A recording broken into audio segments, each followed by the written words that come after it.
Bienvenue pour cet épisode numéro 2 de Perspective Libre, l'émission qui met en avant les auteurs de la maison d'édition du Cercle Aristote. Aujourd'hui, ce soir, nous avons le privilège de recevoir Pierre Le Vigan, qui va nous parler de son livre Éparpillé façon puzzle, que vous connaissez certainement déjà. Pierre, est-ce que tu nous entends? J'ai l'impression que ça a figé à nouveau. Très bien. Bonsoir Vivien. Bon, comment ça va? Ça va bien. Content de parler de mon livre. Avec plaisir. Alors, malheureusement, comme on en discutait pendant la phase de préparation de cette émission, j'ai pas eu l'occasion de lire tout ton travail parce qu'il y a quand même une œuvre prolifique. Donc là, on va dire, j'ai le dernier paru. Alors, il y a, pour préciser un peu pour les spectateurs, c'est un livre où vous avez, donc on parle évidemment du libéralisme. Pierre, tu vas nous en parler évidemment. Oui. On parle du libéralisme et c'est un ensemble d'échanges où on a justement différentes idées et où on aborde le libéralisme sous différents angles. Oui, tout à fait. Oui. Éparpillé façon puzzle. En fait, c'est sous la forme d'un entretien, donc c'est assez vivant.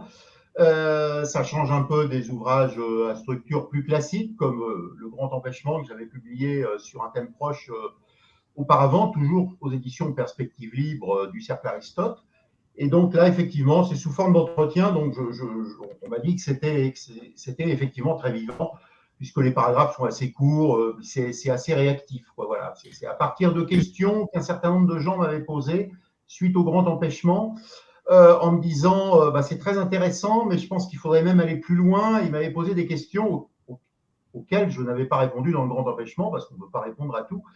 Donc, j'ai approfondi la problématique à partir d'interpellations, de questions des lecteurs, voire d'objections des lecteurs. Voilà.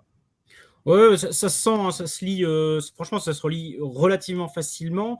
Et puis, oui, je trouve ce qui est intéressant, c'est que, bon, voilà, on passe de la géopolitique à des questions un peu plus sociétales. Ensuite, on revient sur de l'économie. Donc, il y a différents aspects. Et de ce point de vue-là, c'est difficile de s'ennuyer, on va dire.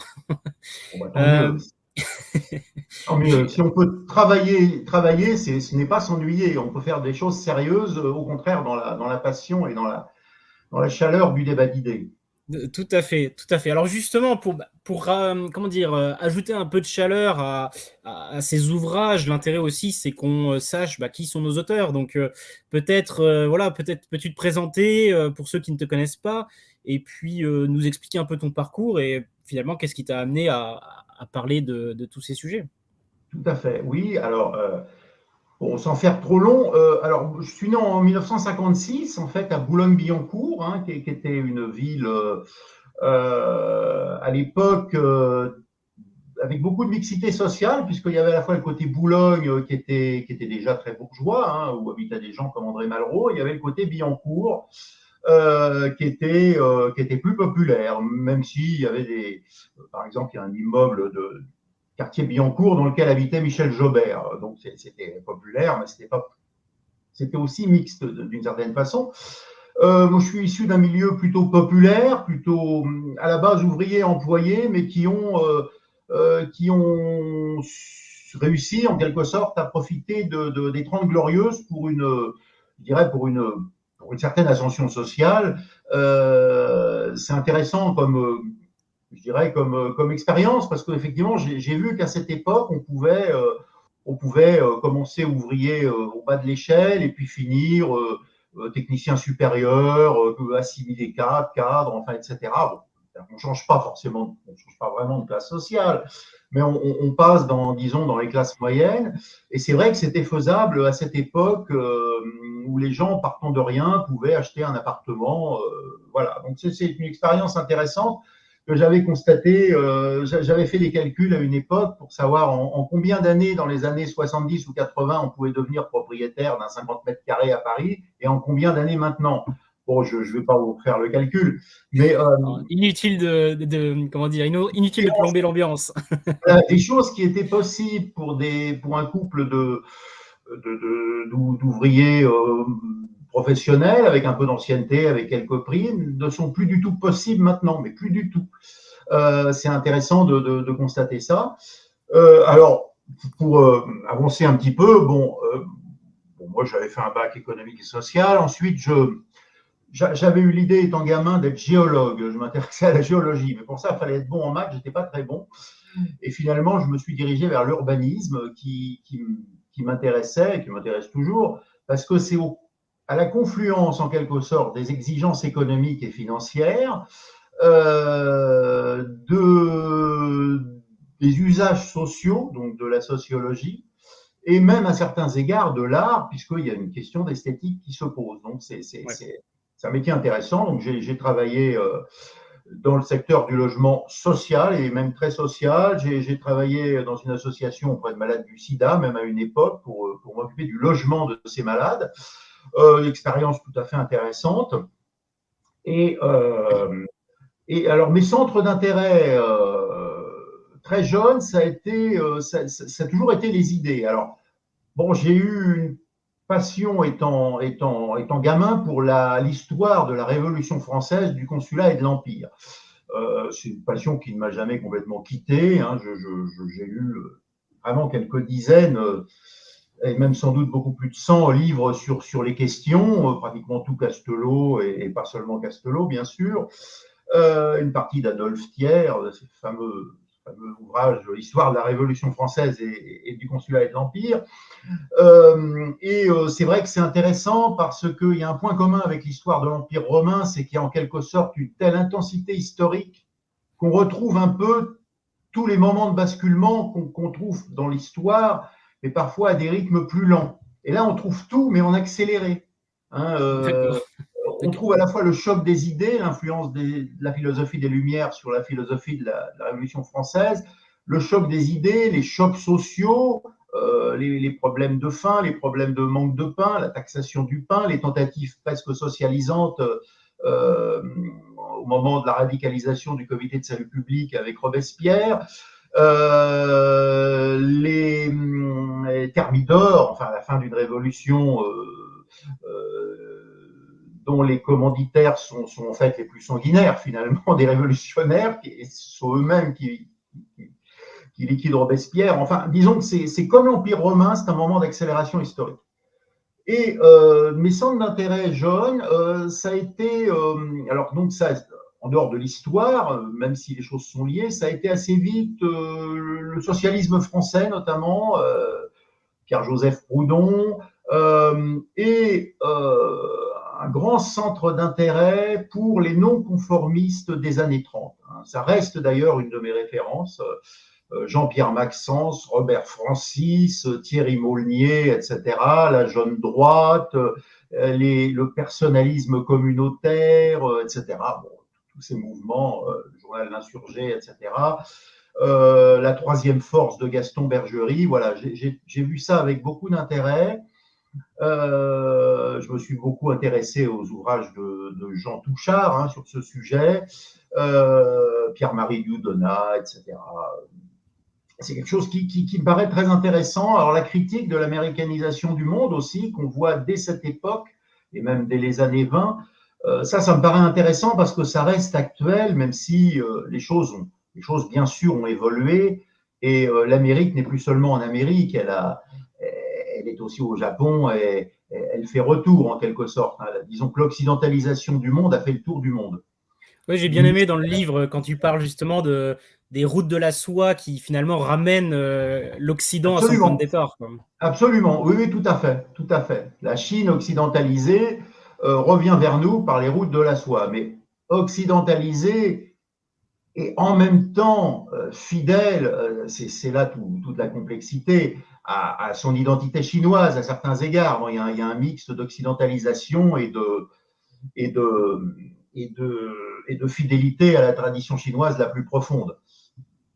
Sous quels aspects d'ailleurs? Ce qui n'est pas le cas en Europe, où l'Europe est complètement occidentalisée et déseuropéanisée. Là, il n'y a plus de mixte en Europe entre l'identité européenne et l'identité occidentale. L'identité occidentale a précisément tué l'identité européenne. Est-ce que voilà justement, voilà. Ouais, Ça justement, c'est un peu le début de Ouais. l'ouvrage, hein, ce qu'on voit là avec, il y a un des paragraphes, c'est sur la différence entre Occident et Europe et c'est vrai que ça, c'est quelque chose, aujourd'hui, on en parle souvent. Est-ce que tu peux justement nous expliquer, peut-être d'un point de vue assez rapide, mais pour donner justement envie aux lecteurs d'en savoir plus, quelle peut être cette différence et pourquoi c'est important justement? Oui, alors l'Amérique est née évidemment de l'Europe, hein, c'est évident, ce sont des colons européens qui se sont installés là-bas et qui ont liquidé les autochtones, donc essentiellement les Indiens, tandis que les Français avaient souvent, pas tout le temps d'ailleurs, mais souvent noué des relations d'alliance avec les Indiens, euh,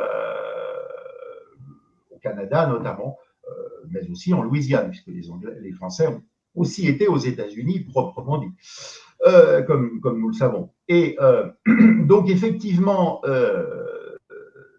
l'Europe en fait s'est mondialisée.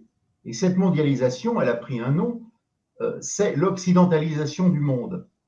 Et en répandant ces idéaux techniciens,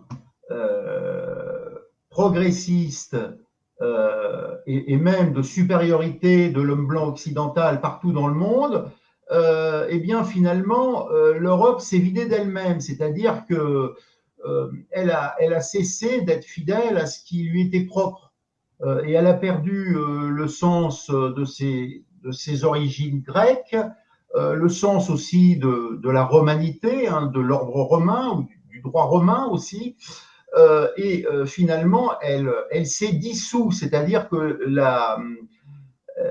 l'extensivité a tué son intensité, hein, en quelque sorte. C'est un peu comme, Donc, ouais, c'est une sorte de, comment dire, d'épuisement d'un élan vital. exactement, ou si on préfère, la quantité a tué la qualité. C'est-à-dire que l'Europe a voulu imposer son modèle au monde, c'est d'ailleurs au-delà même de la volonté, ça s'est fait comme ça par un mouvement en quelque sorte automatique, en quelque sorte autogire, et en imposant son modèle au monde, eh bien, finalement, la substance s'est répandue partout dans le monde et a cessé d'être dans l'Europe. Ça me fait penser, là, j'avais lu Éloge des frontières de Régis Debray, où il explique justement que la frontière permet une verticalité. C'est un peu la même chose, finalement, en s'épandant dans le monde, on va dire l'Occident a perdu de sa force, quoi. Oui, oui, oui, la frontière n'est pas une barrière infranchissable par définition, mais c'est un filtre. Donc, un filtre permet les échanges, mais pas n'importe lesquels, pas n'importe quand et pas n'importe comment, en fait. Et effectivement, nous, en Europe, nous avons cessé quasiment d'avoir des frontières, aussi bien au plan démographique qu'au plan économique. Et de ce fait, notre substance propre s'est diluée dans le monde. Euh, ça se voit depuis. C'est extrêmement flagrant depuis en gros Giscard d'Estaing, encore plus sous Mitterrand, et alors ouais, l'accélération s'est faite, disons, avec la fin avec Maastricht en 1992, avec l'adoption d'une constitution européenne qu'avaient rejeté les Français en 2005, mais adoptée en fait sous le manteau. Les choses se sont accélérées. Et puis c'est vrai que le projet européen a considérablement évolué. C'est vrai que dans les années 50, bon, ça reposait essentiellement sur l'idée que la France et l'Allemagne cessaient de se faire la guerre. Maintenant, c'est devenu tout simplement le marchepied de la mondialisation. Il n'y a plus de projet européen en tant que tel qui serait une souveraineté européenne. D'accord. Donc, finalement, enfin, c'est un peu là, pour le coup, on passe du début à la fin du livre, mais j'ai l'impression qu'on en revient toujours à notre problème et qui nous intéresse principalement au cercle Aristote, c'est celui de la souveraineté. C'est-à-dire que non seulement la souveraineté des différentes nations a disparu, mais en plus, il n'y a pas de souveraineté européenne. Et c'est ce qui pose finalement problème. En fait, il y a une sorte de dévitalisation par l'absence une incarnation, finalement, une incarnation politique. Oui, tout à fait. Alors, d'une part, comme on l'a souvent souligné, mais il n'est pas mauvais de le rappeler, il n'y a pas de peuple européen. Je doute qu'il puisse exister un peuple sans langue unique. Or, il n'y a pas de langue européenne, et donc chacun a son identité nationale, notamment, qui passe notamment par la langue, qui est quand même peut-être le vecteur principal, à mon sens, de l'identité, plus que la couleur de peau, plus que beaucoup de choses. Puisque qui dit langue dit malgré tout partage d'une culture commune à beaucoup d'égards. En sens, pour ma part, je me sens souvent beaucoup plus proche d'un Africain francophone que d'un Roumain ou d'un Bulgare. Je n'ai évidemment strictement rien contre les Roumains et les Bulgares. Simplement, un Roumain et un Bulgare qui ne parlent pas français, je peux partager moins de choses avec eux qu'un Africain francophone qui lit Racine, ou Après, Corneille, ou que sais-je, ou la revue Perspective Libre, par exemple. Oui, c'est sûr. Mais comment dire, il y a un contre-exemple, c'est la Suisse, non? La Suisse, de ce point de vue, je ne suis pas un Oui, spécialiste, hein, mais. alors c'est pas faux, c'est pas faux, mais évidemment, la Suisse c'est quand même très petit. Alors il y a effectivement trois langues qui sont celles des pays voisins. Il y a le français, il y a l'Italie, il y a l'Allemagne, bon, qui se rencontrent. Ceci dit, il y a quand même encore je pense, une forte distinction entre les cantons francophones, italophones, germanophones. Mais effectivement, mais ce qui est possible à une petite échelle, c'est beaucoup plus compliqué à une échelle plus importante. Voilà. Bon, ça oui, c'est clair. Mais oui, c'est quelque chose qu'on voit d'ailleurs dans le. Mince. Qu'est-ce qu'une nation de Ernest Renan? Il en parle effectivement Oui. dans le. Bon. C'est vrai que l'identité suisse est très forte malgré la langue. Alors, c'est une anecdote amusante. Hein.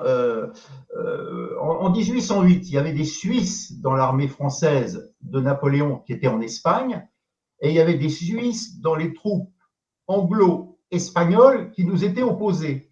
Et à un moment donné, il y a des Suisses du côté napoléonien qui se sont retrouvés face à des Suisses du côté anglo-espagnol, du côté anti-français. Eh bien, ils ont été fidèles à la tradition des Suisses. Quand deux Suisses se rencontrent, ils ne se tapent pas dessus, ils fraternisent, ils se jettent dans les bras l'un de l'autre et ils vont boire un coup. Et c'est ce qui s'est passé. C'était fort mauvais pour l'armée française, ça tombait pas bien. Voilà, mais c'est pour dire qu'il y a un vrai patriotisme suisse, effectivement, au-delà des langues. Voilà. Mais encore une fois, ce qui est possible pour la petite Suisse ne se vérifie pas au niveau de l'Europe. Alors, peut-être un jour, ça se vérifiera. Je ne suis pas devin. Hein. Peut-être un jour, il y aura une coagulation de peuples européens qui fondera une souveraineté européenne. À quel niveau? Est-ce que ça s'arrêtera entre trois pays principaux, France, Allemagne, Italie, ou est-ce que ça ira très loin? Pour l'instant, on n'en voit franchement pas le début. Par ailleurs, la grande difficulté, c'est qu'un certain nombre de pays européens, notamment à l'Est, ont une obsession, c'est la lutte contre la Russie, et donc sont des pro-américains forcenés, hein, extrémistes. Et donc, c'est incompatible avec la construction d'une Europe indépendante. Si on met avant tout comme priorité l'alliance avec les États-Unis d'Amérique, eh bien, par définition, il n'y a pas de souveraineté européenne possible. Donc, effectivement, il est de plus en plus difficile d'envisager une Europe à partir du moment où elle s'est étendue jusqu'à la Pologne, jusqu'aux Pays-Baltes, etc. Justement, toi qui as une vision du monde, on va dire, sur le temps long, est-ce que tu ne trouves pas qu'il y a un parallèle entre l'OTAN, par exemple, et la Ligue de Délos? Est-ce que c'est pas un peu la même chose, Athènes et six cités-États C'est difficile à dire parce que l'échelle n'est vraiment pas la même. L'OTAN est une méga machine planétaire. La Ligue de Délos, c'est tout de même beaucoup plus restreint. Donc, ça me paraît un peu difficile de comparer les choses. Non, le gros problème que pose l'OTAN, c'est qu'il n'y a pas de défense européenne. Mitterrand avait pensé, au moment où le mur de Berlin est tombé, il avait pensé que l'Alliance atlantique disparaîtrait, de même qu'à l'Est, le Comecon et le pacte de Varsovie disparaissaient. naïvement, ils pensaient qu'effectivement, à partir de là, l'Europe irait vers une défense européenne commune. C'est pas du tout ce qui s'est passé. C'est pas du tout ce qui s'est passé. De même que la réunification allemande s'est faite sous forme finalement d'annexion de la RDA par la RFA.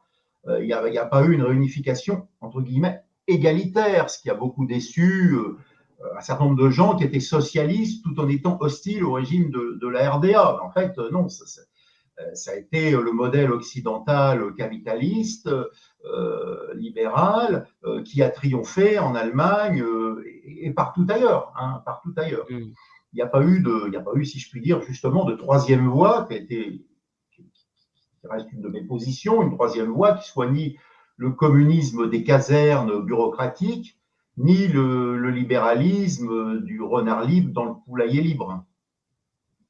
Ouais, je vois l'idée. Je pense que cette troisième voie reste profondément nécessaire.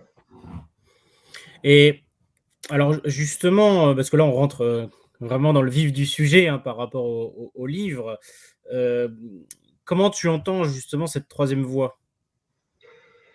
Alors, oui, moi je pense que cette troisième voie doit avoir comme point d'appui le plus possible les communautés, hein, c'est-à-dire que finalement il faut essayer de favoriser l'auto-organisation des corps de métier, des producteurs, des gens eux-mêmes, mais bien entendu un arbitrage de l'État est nécessaire, une planification est nécessaire, mais pas une planification rigide comme le Gosplan de l'Union soviétique, mais une planification plus souple, mais néanmoins réelle. En ce sens, la 4e République et les débuts de la 5e République n'étaient pas inintéressants, avec un poids assez important de l'État, qui était un acteur économique important, mais tout ça, a commencé à s'affaiblir avec Pompidou et ensuite surtout Giscard. Ensuite, il y a eu de nouveau les nationalisations de Mitterrand, qui auraient pu aller dans le bon sens, sauf que les entreprises nationalisées ont été gérées finalement comme des entreprises privées. Et puis très vite, il y a eu les privatisations, à partir de 86, Chirac-Balladur, à partir de 93 surtout, Balladur Premier ministre en 93, bon, 86 c'était Chirac Premier ministre, et ensuite d'autres, ce qu'on oublie toujours, d'autres privatisations faites par le gouvernement Jospin en 97, qui était pourtant théoriquement de gauche, en tout cas issu du Parti socialiste, d'autres privatisations, et évidemment, ça n'a pas arrêté.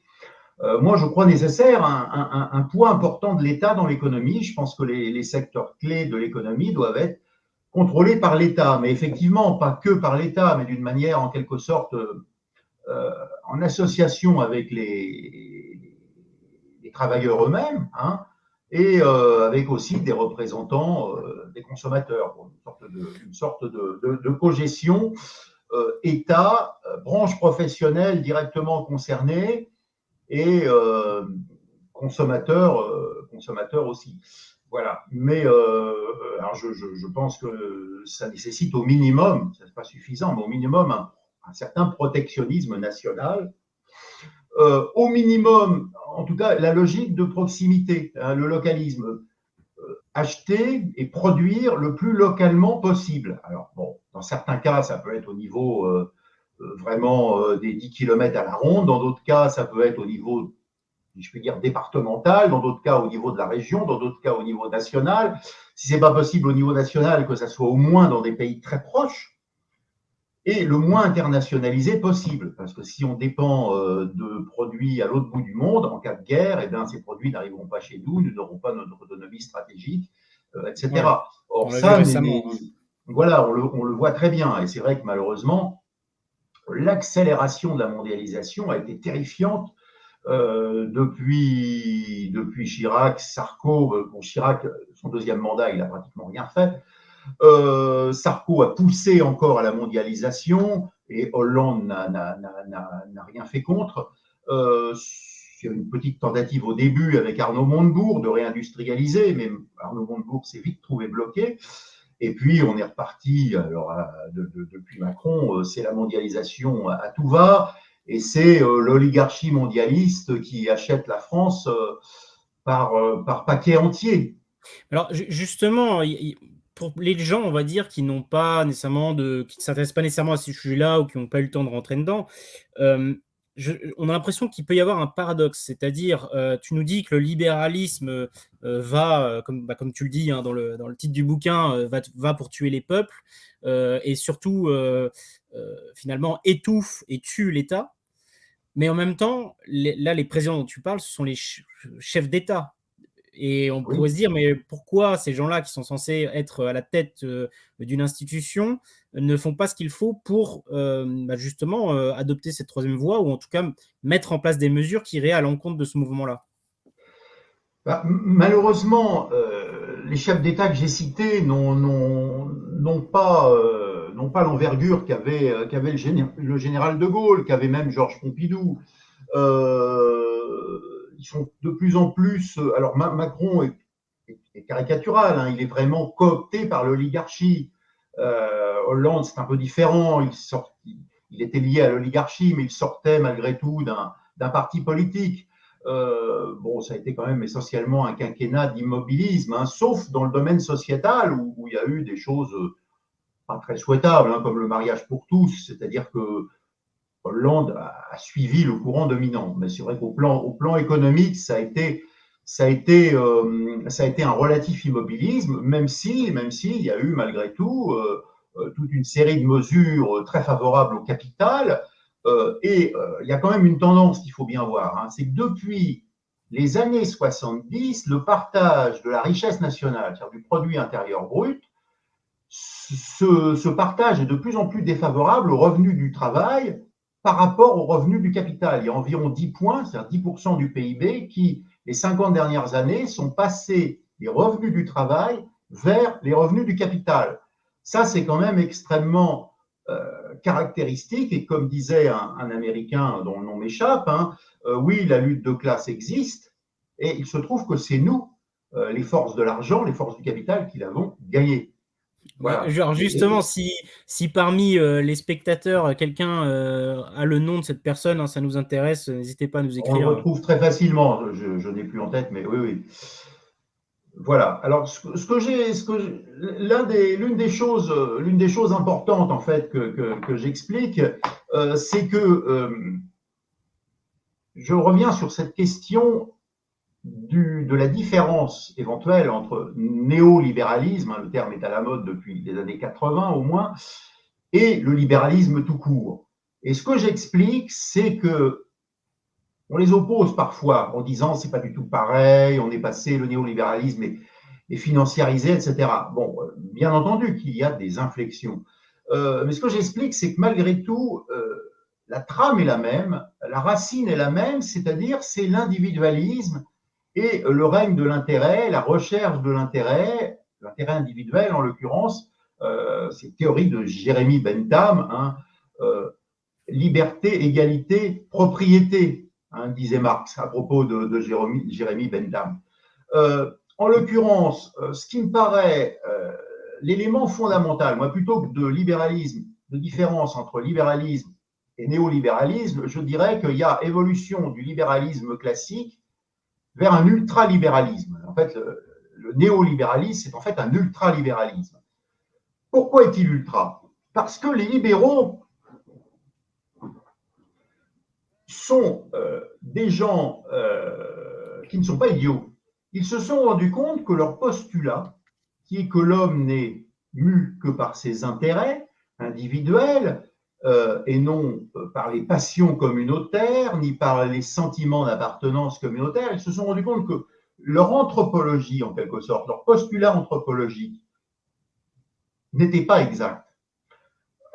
En fait, l'homme ne réagit pas uniquement selon son intérêt, il réagit aussi de manière passionnelle et aussi selon ses cercles d'appartenance, selon un certain nombre de choses qui ne relèvent pas forcément de la raison calculante, comme disait Descartes. Eh bien, les libéraux se sont dit, c'est quand même très embêtant, et donc il ne suffit pas de laisser libre cours et de taquiner la recherche de l'intérêt individuel, le goût de l'argent. Il va falloir aller plus loin, il va falloir changer l'homme lui-même. Et à partir de là, le libéralisme classique est devenu un libéralisme totalitaire, c'est le libéralisme actuel en fait. C'est-à-dire que c'est un libéralisme qui veut changer la nature de l'homme pour que l'homme devienne réellement conforme au postulat libéral. Et donc il s'agit de liquider tout ce qui relève du sens de la solidarité et aussi tous les acquis sociaux qui ont corrigé le libéralisme depuis 80 ou 100 ans. Hein, tout le code du travail, toutes les règles qui limitaient le travail des femmes la nuit, etc., le travail des jeunes, tout ce qui faisait qu'on avait non pas un job il y a 60 ans, mais un métier. On avait une carrière professionnelle avec des changements d'échelon, avec des possibilités d'évolution, avec une fierté du travail bien fait, dont parle par exemple Peggy, qui regrettait déjà que les choses ne soient pas au même niveau que ce qu'il avait connu dans sa jeunesse. Les choses, voilà, il est né en 1873, hein, si je ne me trompe, donc on était quand même dans une époque où l'artisanat était encore majoritaire par rapport au travail en usine. Alors qu'aurait-on dit 50 ans après la mort de Peggy, hein, mort en 14. Donc voilà, alors il s'agit donc de revenir sur tous les acquis sociaux. Les acquis sociaux qu'ont essayé d'avoir les travailleurs dans l'entre-deux-guerres, et ils ont eu beaucoup de mal.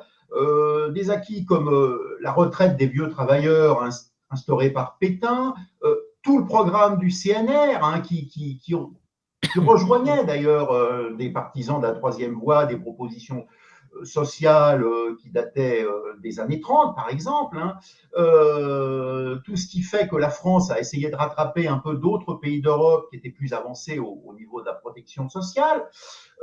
Tous les acquis des années 1945, hein, donc dans ce domaine, qui ont été complétés progressivement, puisque finalement, ce n'est que sous Giscard que tout le monde paysan, agricole, a pu bénéficier de la sécurité sociale. Et donc, il s'agit de revenir là-dessus, de précariser le monde du travail, sachant que le monde du travail, c'est le monde tout court, puisque tout le monde est confronté au besoin de travailler à un moment ou à un autre, au besoin de gagner sa vie d'une façon ou d'une autre, comme salarié, comme travailleur indépendant, comme créateur d'entreprise, etc.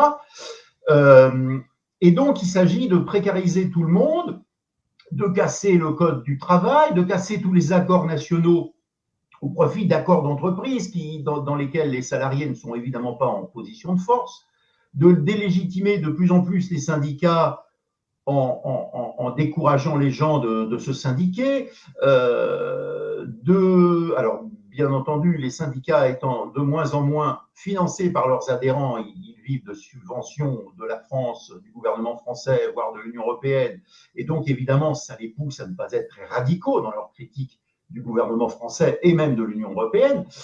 Et donc, tout ça se voit, tout ça, c'est en quelque sorte ce qu'on pourrait appeler une contre-révolution sociale, hein, et qui est la contre-révolution libérale, consistant à casser tout le programme du CNR et toutes les avancées sociales des 100 dernières années. Donc voilà un peu ce qu'il en est. Et Macron et son équipe ont joué un rôle d'accélérateur dans cette destruction des acquis sociaux, un rôle assez extraordinaire. Hein. Je dois dire qu'ils ont fait très fort, et ils ont fait un sale boulot, mais on ne peut pas nier qu'ils ont fait le boulot.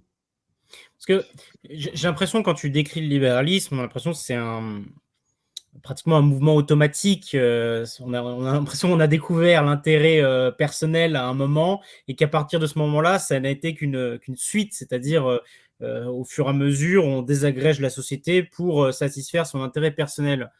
Est-ce que c'est ça, ou des fois on a l'impression, quand on entend certaines personnes parler, c'est une bande de gars dans un bureau en Suisse avec Cortex et Minus qui tentent de diriger le monde? La logique du libéralisme, c'est l'illimitation. C'est-à-dire que c'est l'idée qu'il ne faut pas arriver au bien, mais qu'il faut arriver au toujours plus. Donc évidemment, à partir de là, le bien, peut y avoir une limite au bien. Nous disions tout à l'heure, le mieux est l'ennemi du bien. Mais il n'y a pas de limite au plus, par définition. Hein, donc ça, c'est ça la logique du libéralisme. Et c'est la logique de l'accumulation. hein. Et donc, effectivement, en ce sens, cette logique de l'accumulation illimitée aboutit de manière cohérente à la suppression des limites et des frontières. À quoi bon se fixer un périmètre raisonnable dans lequel on essaye de faire vivre, de faire fleurir une civilisation, si l'objectif c'est l'accumulation illimitée des richesses à l'échelle du monde? Donc c'est pour ça que l'Europe ne réussit jamais à fixer définitivement ses frontières. Elle finit par s'identifier à l'OTAN. Et l'OTAN lui-même, c'est le traité de l'Atlantique Nord, mais ça inclut des pays qui ont une fenêtre sur la Baltique, mais pas du tout sur l'Atlantique. La Turquie, qui ne donne pas, sauf nouveauté géographique inédite, qui ne donne pas sur l'Atlantique Nord, fait partie de l'OTAN, etc., etc. Et voilà. Et nous sommes dans l'illimitation. Hein, nous ne sommes pas nous ne sommes pas centrés sur un noyau culturel et civilisationnel. Il y a pratiquement un caractère religieux dans ce que tu dis, c'est-à-dire la plupart des religions, justement, mettent une limite aux ambitions des hommes. C'est un peu de l'hubris, finalement, le libéralisme. Parce que c'est pas comment dire, le partage des eaux entre la gauche et la droite, finalement. À gauche, plutôt, cette volonté de faire en sorte que l'homme, justement, soit plus qu'il n'est, et à droite, une résignation par rapport à sa propre nature. Alors, bon, ça c'est la question notamment des liens entre le libéralisme et les notions de droite et les notions de gauche. C'est un problème complexe. Bon, je pense que le libéralisme, historiquement on le constate, c'est indissociable de la religion du progrès. C'est indissociable du progressisme. Et le progressisme est vraiment devenu une religion, c'est-à-dire qu'il a remplacé effectivement la transcendance, etc. Il a remplacé les mythes, voilà. Et le nouvel imaginaire, ce ne sont plus les saints, ce ne sont plus les icônes orthodoxes, etc. Le nouvel imaginaire, c'est le progrès, c'est l'accumulation des biens, des marchandises échangeables, hein, et avec un étalon universel qui est l'argent. Si on cherche un étalon universel, l'argent, il n'y a pas mieux que l'argent, hein, évidemment. Et donc, en l'occurrence, la question des rapports entre le libéralisme et les notions de droite et de gauche, elle est complexe. Bon, fondamentalement, le libéralisme est né à gauche. En 89, on ne parlait pas de droite et de gauche, mais enfin, il se trouve que c'est quand même le début un peu du positionnement. Bon, les gens, les élus qui étaient partisans du veto absolu du roi, c'est-à-dire définitif, sur certaines mesures, se sont classés à droite, et les gens qui étaient partisans d'un veto seulement suspensif, consistant seulement à gagner du temps, se sont classés à gauche.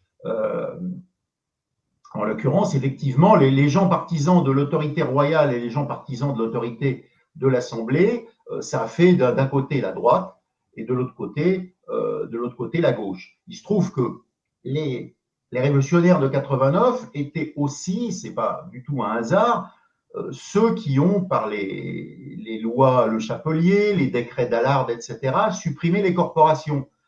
Au-delà de l'exemple des corporations qui à l'époque était un enjeu, eh bien, il y a tout simplement la liberté d'association, il y a tout simplement l'idée qu'il ne faut rien entre l'individu et ses représentants. Hein, donc, en fait, on supprime tous les corps intermédiaires, tout ce qui permettrait aux gens de faire valoir des droits collectifs, des solidarités collectives, des intérêts collectifs, des imaginaires aussi collectifs, qui soient intermédiaires entre l'individu et la nation. Ça, c'est considéré comme négatif par les révolutionnaires de 89, et donc il faut qu'il n'y ait rien entre l'individu et la nation, mais la nation ne s'exprimant que par le biais de ses représentants et jamais par le biais de la démocratie directe. Donc, en ce sens, la démocratie directe ou même la démocratie plus plébiscitaire, c'est contraire à l'esprit de 89. Alors justement, je vais te poser une autre question, mais vu qu'on arrive sur la démocratie directe, ça c'est quelque chose qui est vraiment très prégnant dans ton livre. Il y a, comment dire? Pratiquement une foi dans le peuple, avec un grand P. Alors j'exagère peut-être un peu, mais c'est quelque chose qui revient souvent. En tout cas, il y a cette question de souveraineté du peuple. Et la question est la suivante, est-ce que tu fais pas peut-être trop confiance au peuple? C'est-à-dire que, euh, bah, par exemple, c'est le peuple français qui a voté le traité, enfin qui a ratifié enfin pas ratifié, pardon, qui a fait le référendum, qui a approuvé le référendum pour le traité de Maastricht. Oui, en 92, oui, de peu Ouais. d'ailleurs, mais oui, oui, quand même, néanmoins, oui, bien sûr. Et, est-ce que justement, alors je t'en parle dans le livre et justement tu vas peut-être pouvoir développer tout ça, mais est-ce qu'il ne faut pas mettre des garde-fous par rapport à la volonté démocratique ou pour un... Alors, je ne dis pas du tout, je ne pense pas que le peuple ne puisse pas se tromper, y compris sur ses propres intérêts ou sur les intérêts de la nation. Hmm. Le peuple étant l'élément qui constitue la nation. Je dis simplement que c'est au peuple de décider. Alors, bien sûr, effectivement, le oui à Maastricht l'a emporté, mais ceci étant, est-ce qu'on a demandé à nouveau son avis au peuple, d'une manière plus générale, hein, au-delà du traité de Maastricht, sur la construction européenne, sur ses modalités? Est-ce qu'on lui a demandé de nouveau son avis? Non, sauf au référendum de 2005, où là, la réponse du peuple a été négative sur un projet de constitution.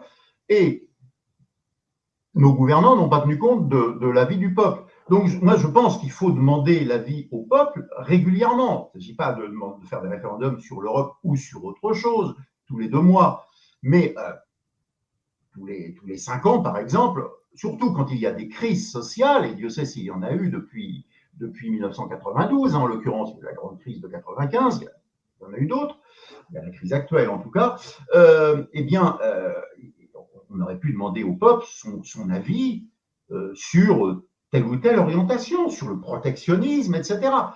Ça doit être le travail du président de la République, mais aussi, il faut compléter ce nécessaire référendum qui peut venir du haut par l'initiative référendaire venant du bas. Et non pas validée forcément par un certain nombre de députés, mais venant du bas, par, je ne sais pas, 500 000 signatures, 1 million de signatures, un nombre consistant, bien sûr. Voilà, avec des garde-fous. Il ne s'agit pas de voter tous les 15 jours et de dévaloriser. Voilà, il peut y avoir des garde-fous, bien entendu. Mais enfin là, on voit très bien que on ne demande jamais l'avis au peuple sur les questions essentielles. Voulez-vous plus d'immigration? Voulez-vous plus de libre-échange? Voulez-vous la retraite à 64 ans ou voulez-vous revenir à 60 ans? Là, il y aurait un formidable débat démocratique à faire. Il n'a jamais lieu. Il n'a jamais lieu. Il est remplacé par des discussions avec des citoyens soi-disant tirés au sort, mais qui ne représentent qu'eux-mêmes. Enfin, on est véritablement dans une post-démocratie et une véritable escroquerie démocratique en ce moment. C'est une Ouais, donc parodie de démocratie. pour toi, on va dire les institutions ne sont pas supérieures à la voix du peuple, pour reprendre des propos récents. Bon bah, Macron, de même qu'une montre en panne donne l'heure juste 2 fois par jour, Macron a raison 1 fois sur 2, puisqu'il se contredit tout le temps, absolument tout le temps. Il a parlé des factions et des factieux. Moi, je connais bien une faction qui me paraît très dangereuse, c'est la faction oligarchique qui est au pouvoir. Ça me paraît la principale faction existant en France, la plus notable, celle dont l'existence est la moins contestable. Mais par ailleurs, au Liban, il prétendait qu'une révolution ne s'invite pas, elle se décide par le peuple. Donc voilà, vérité au Liban, erreur en France. Oui, c'est comme pour Donc, l'Ukraine. D'un côté, le nationalisme, c'est mal, de l'autre côté, c'est bien. C'est une sorte de... Il y a toujours une tout à fait, oui, oui, tout à confusion. fait. Voilà. Le nationalisme, c'est bien quand c'est Zelensky. Voilà. C'est bien quand ça consiste à vouloir que la Crimée soit ukrainienne, alors que les habitants de la Crimée n'ont jamais été ukrainiens et ne sentent pas le moins du monde ukrainien. Mais là, il faudrait quand même, semble-t-il, soutenir ce nationalisme de Zelensky. Voilà. Bon. Moi, c'est pas du tout ma conception. Je pense que le terme nationaliste est très ambigu. S'il y a en tout cas un bon nationalisme, c'est pas l'expansion au détriment des voisins, c'est tout simplement la transmission et la préservation de ce qu'il y a de meilleur et de plus authentique dans une nation. Voilà. Comme ça, nationalisme si on veut, ou appelons-le autrement, je dirais esprit de fidélité nationale, tout simplement. Bon. Alors on va s'arrêter un petit peu là sur, sur cette notion. On va faire une petite pause. J'invite les gens qui nous suivent évidemment à poser vos questions.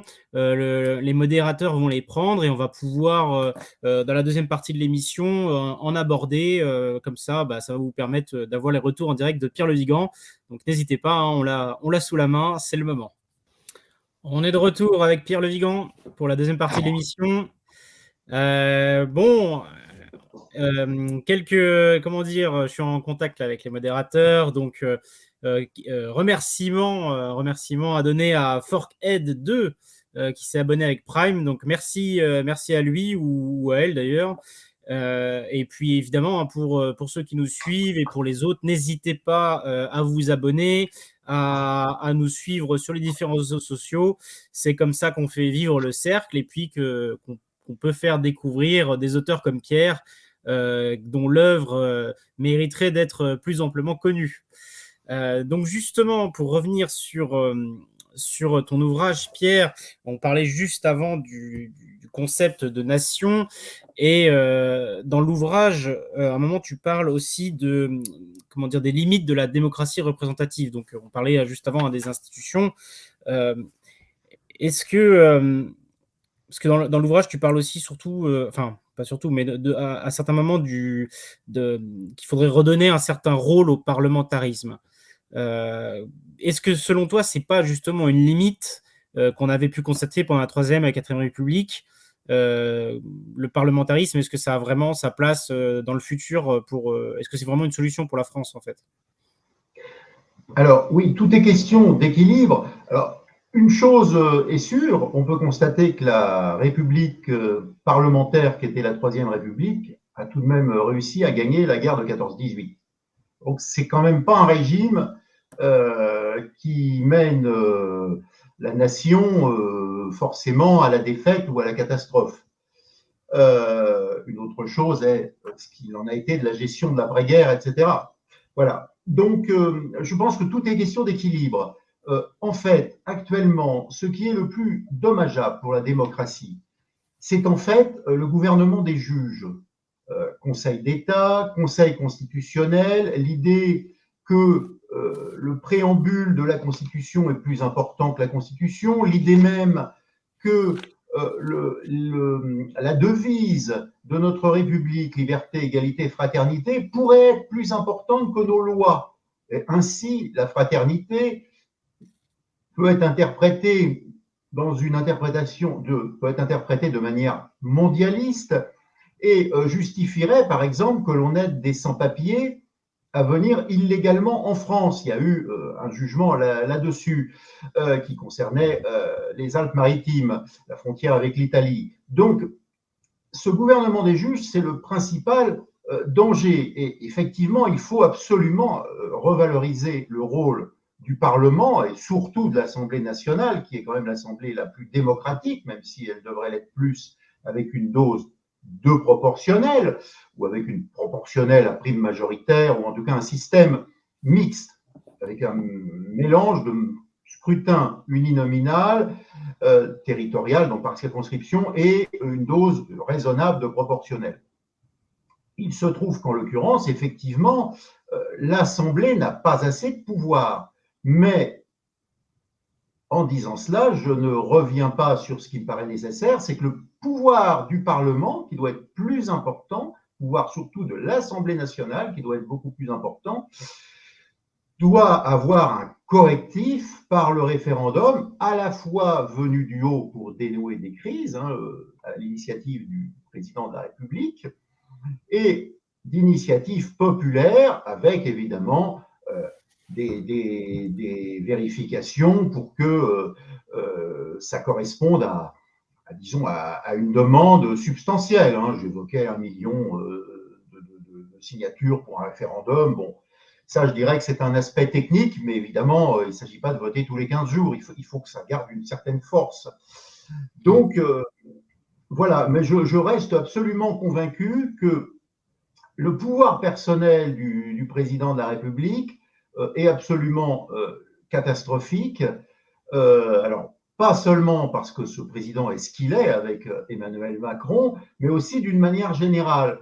Je pense que quand on n'a pas un chef d'État exceptionnel, n'est pas Napoléon Bonaparte qui veut, il faut que le rôle du président de la République soit limité, qu'il soit arbitral, pas seulement arbitral, qu'il puisse dénouer des crises, mais que ça soit essentiellement la majorité de l'Assemblée nationale, voulue démocratiquement par le peuple, qui soit le pouvoir essentiel. Et je suis, de ce point de vue, pour des pouvoirs accrus du Premier ministre, en quelque sorte un régime primo-ministériel, qui est le complément, à mon avis, d'une démocratie à dominante parlementaire.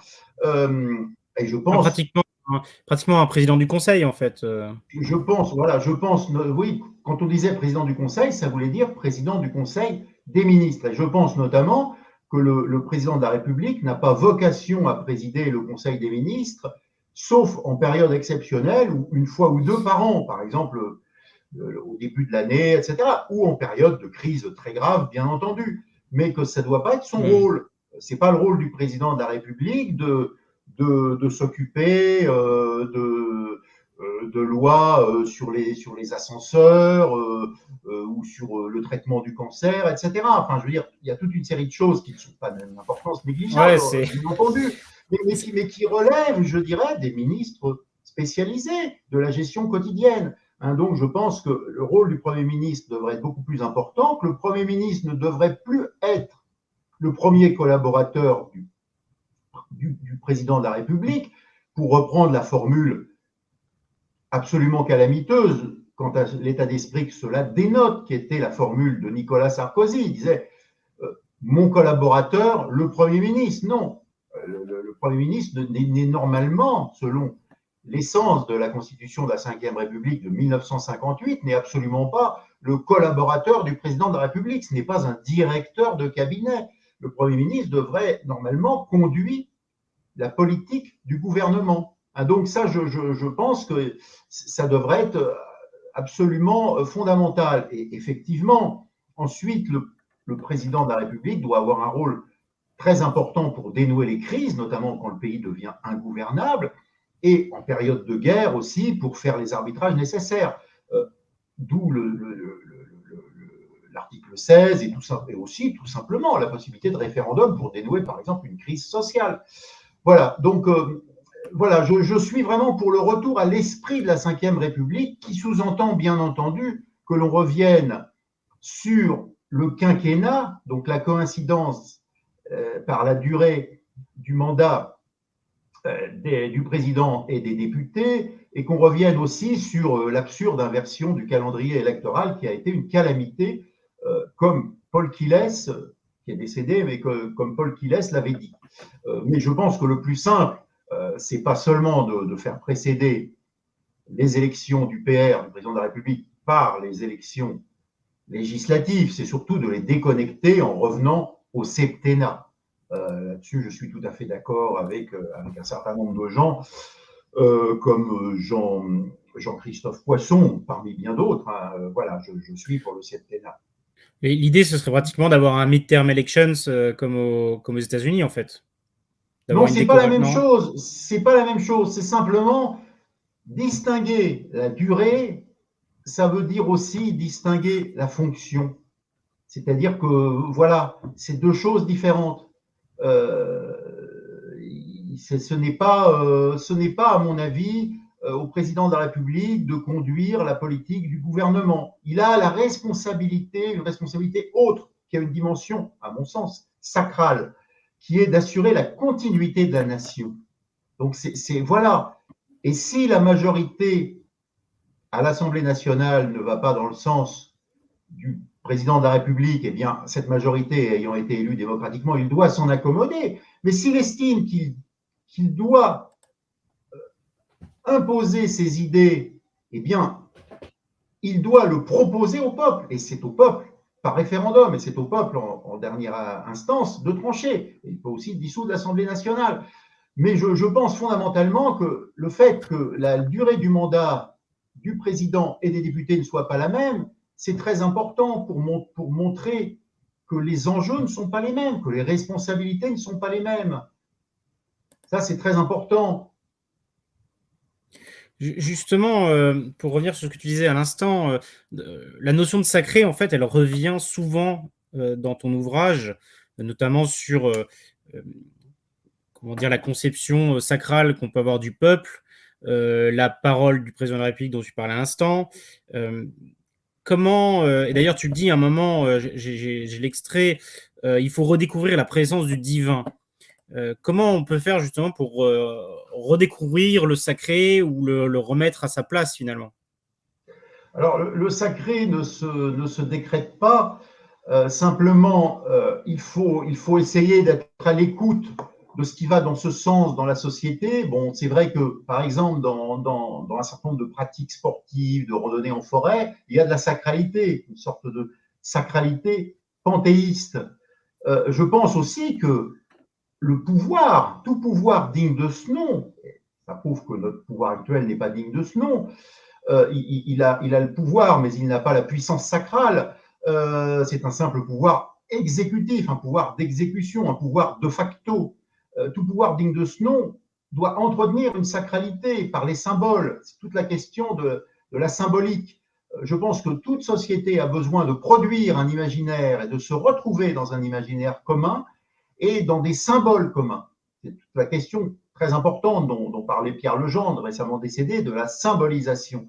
Et à partir du moment où une société se désinstitutionnalise et se désymbolise, eh bien, elle perd toute sacralité, c'est-à-dire elle perd tout ce qui la relie. Hein. Religion, ça veut dire, il y a deux étymologies. L'une, c'est relier, et l'autre, c'est relire. Bon, relire, ça dit souvent de relire des textes sacrés. Mais l'étymologie, malgré tout, la plus importante, malgré tout, c'est relier, puisqu'il peut y avoir une religion sans texte sacré.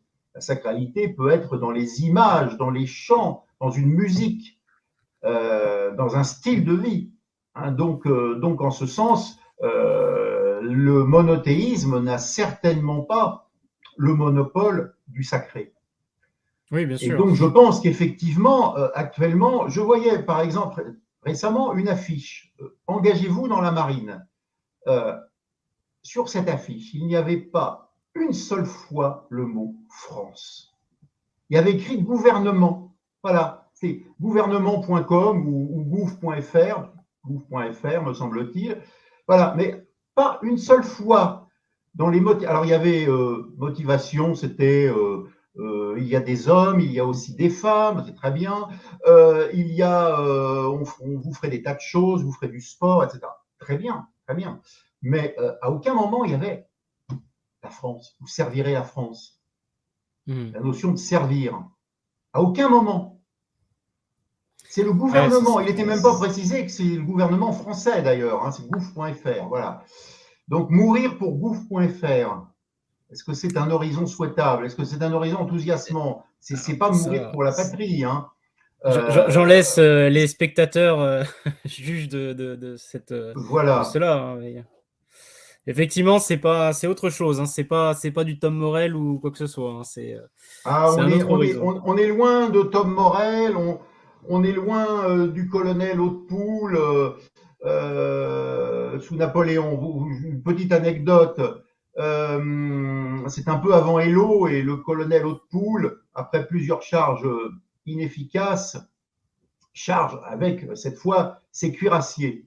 Et il réussit à balayer les Russes. Et Napoléon l'embrasse d'affection et lui dit merci pour ce que vous avez fait. Et après, le colonel se se tourne vers ses soldats, leur dit voyez, l'empereur m'a embrassé pour ce que vous avez fait, et moi, je vous embrasse tous sur le cul. C'est extraordinaire. Hein, c'était ça, la France. Ah, c'était pas gouv.fr. C'est sûr, il y avait. C'était autre chose. C'était autre chose. Ah non, c'est évident, c'est évident. Justement, pour revenir sur cette notion de sacré, à un moment, tu parles dans le livre des frontières et tu parles de l'Allemagne. Tu dis l'Allemagne a historiquement des frontières mouvantes. Et donc, c'est pour ça qu'elle a une définition ethnique de la nation. Et par rapport au sacré, à un moment, tu disais il faut avoir des symboles communs, en tout cas un commun, voilà, on va dire. Est-ce que c'est possible d'avoir un commun dans un monde où il n'y a plus de frontières? Est-ce que l'avenir du nationalisme français, par exemple, c'est de devenir ethnique, justement? Moi, je crois pas que le nationalisme français ait vocation à devenir, en tout cas, ethniciste. Il y a une composante ethnique. Hein, il y a une très grande stabilité de la population française pendant quasiment 2000 ans. Hein, donc, la France n'a pas été toujours un pays d'immigration de masse, certainement pas. Ça a été parfaitement prouvé, notamment par le grand démographe décédé qui était Jean Dupaquier, ancien résistant par ailleurs. Simplement, il y a quand même une dimension ethnique. Il faut qu'il y ait un tronc commun ethnique qui est le peuple gaulois, hein, qui sont les descendants des Gaulois. Ça vaut aussi pour l'Allemagne. L'Allemagne qui n'est pas ethniquement si homogène que ça, parce qu'il y a eu énormément de métissage entre des Germains et des Slaves. En fait, tous les Prussiens, qu'on appelait auparavant des Borus, pas Beau, B-E-A-U, mais B-O-R-U-2-S-A, sont en fait largement des Slaves métissés de Germains. Donc, l'Allemagne aussi n'est pas ethniquement aussi homogène que certains de ces dirigeants l'ont dit à certaines époques. Mais je crois que non, la France peut assimiler avant tout par un imaginaire commun, mais encore faut-il qu'elle l'assume pleinement. Il faut assumer. Les institutions sont toujours des fictions. Il y a une dimension de fiction. Mais sans cette fiction, plus rien ne tient. En fait, que sont les institutions? C'est gravé dans la loi, en fait, des choses qui sont de l'ordre du symbolique. Voilà, donc c'est dans la loi, dans des monuments, etc. Ça, c'est extrêmement important. Il faut absolument refaire du symbolique. Or, actuellement, nous sommes dans une époque de parodie. On parodie tout. On met des pseudo-arts modernes de Jeff Koons à Versailles ou ailleurs. Enfin, tout est parodie. En fait, nous sommes dans une nation qui ne se prend plus au sérieux. Ce sont précisément nos dirigeants, nos élites qui sont traîtres et qui font en sorte de dénationaliser le peuple français. Alors justement, quand le poisson pourrit par la tête, est-ce qu'on peut sauver le reste du corps? Est-ce que... il faut se débarrasser de la tête. Oui, je pense que il faut. Je ne sais pas comment dire. Je pense qu'il faut une circulation des élites, comme disait Vilfredo Pareto. Et pour le coup, il est évident qu'il faut de nouvelles élites venues du peuple. Il y a la nécessité de produire de nouvelles élites, mais ça ne se décrète pas. Hein. Ça va être un très long processus historique. Très long processus historique. Napoléon avait fait ça en son temps. Ça a pris du temps. Ça a marché pendant un certain nombre de générations, malgré tout. C'est un long processus historique. Ça ne se décrète pas. J'en profite, hein, justement, la production d'élite, c'est une des missions du Cercle Aristote. Donc, si parmi vous, il y en a certains qui sont experts sur des sujets, qui voilà, sont historiens, géographes, démographes, etc., démocrates aussi, ben vous êtes évidemment le bienvenu. Hein, rejoignez-nous, et plus on est nombreux, plus on est en mesure de fournir ce genre de contenu, de produire de nouveaux ouvrages. Et c'est par ce travail-là, et le Dieu seul sait si le travail est important, qu'on arrive à générer justement ces élites dont on a tant besoin. Pierre, si tu le permets, je voulais te poser une dernière question et ensuite on passera aux questions du public.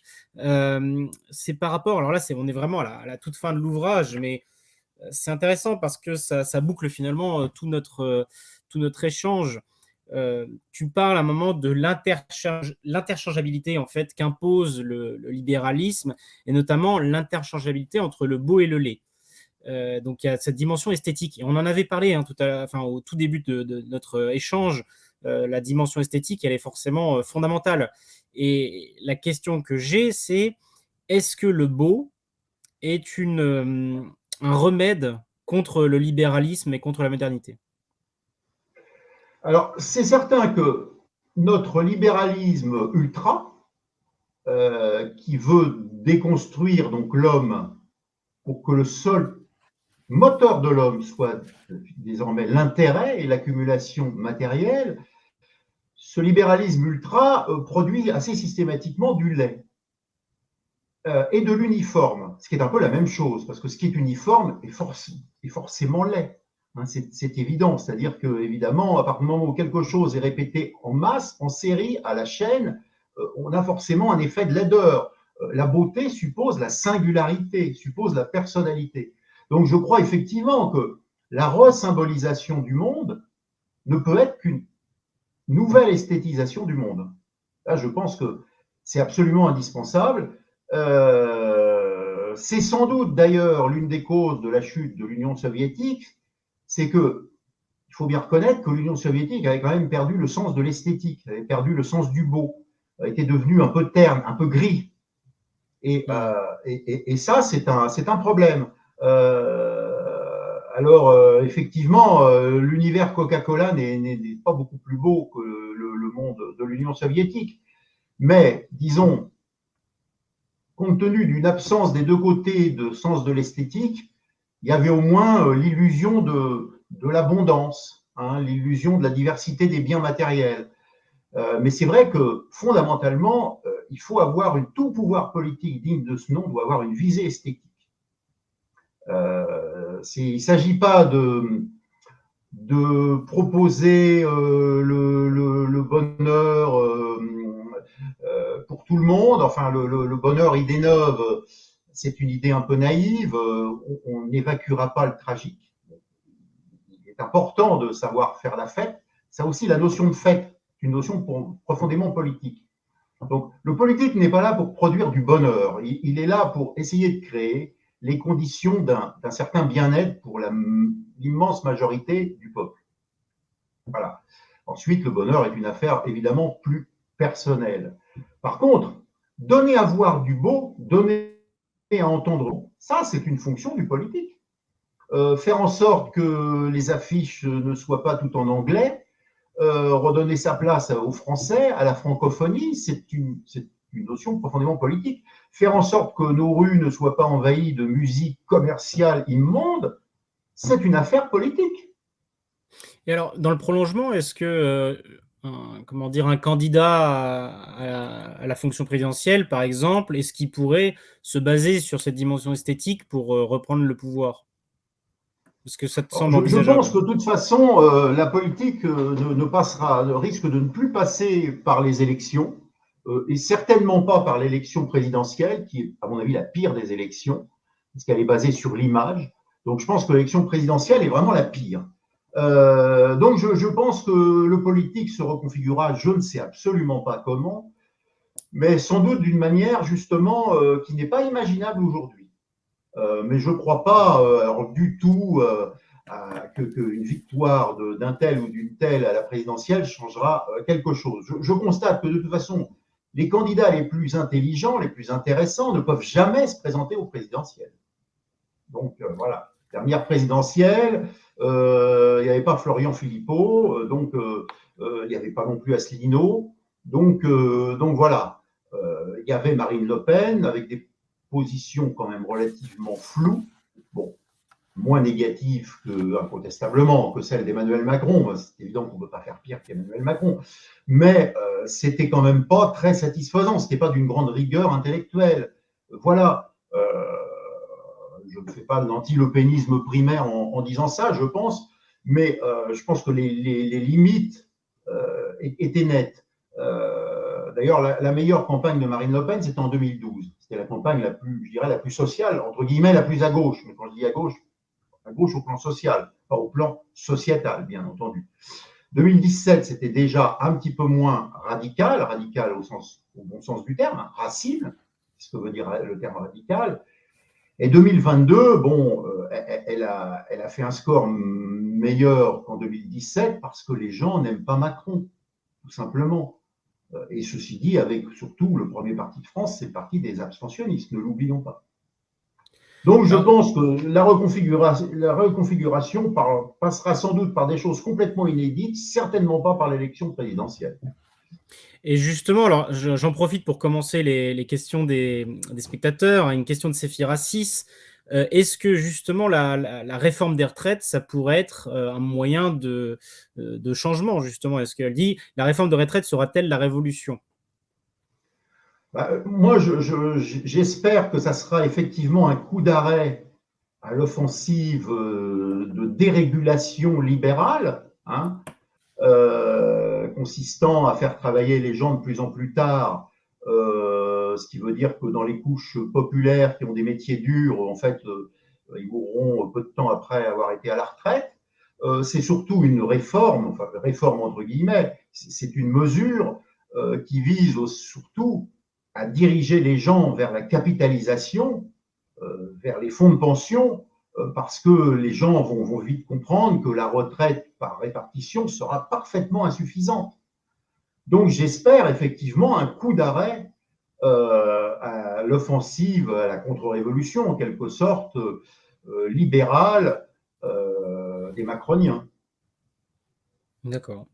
Et justement, alors sur les aspects solutions, hein, que tu proposes, il y avait Alassar qui demandait: êtes-vous plutôt favorable à une revitalisation de la Constitution de 58 ou bien un nouvel équilibrage qui serait héritier de cette dernière avec un président moins puissant? Car comme vous l'avez dit, tout le monde n'est pas Napoléon ou De Gaulle. Oui. Moi, je pense essentiellement que le retour à l'esprit vraiment et à la lettre de la Constitution de 58 serait souhaitable. Ce qui est assez problématique, c'est l'élection du président de la République au suffrage universel. C'est à la fois une bonne chose en un sens, parce qu'évidemment, c'est le peuple qui choisit, mais on constate que ça tend à donner quand même au président de la République un pouvoir excessif par rapport au Parlement. Et si le président de la République n'use pas de ce pouvoir pour faire des appels au peuple régulièrement, ça aboutit à un pouvoir personnel. Moi, je pense qu'il faut vraiment limiter le pouvoir du président de la République. Je pense que c'est le Premier ministre qui doit avoir le pouvoir essentiel en période normale, en quelque sorte. Ensuite, en période de guerre, le président de la République doit être une personnalité au-dessus des partis, en quelque sorte, arbitre et défenseur, encore une fois, des intérêts supérieurs de la nation en période de crise. Donc, je suis, en gros, pour un retour à l'esprit de la Constitution de 58.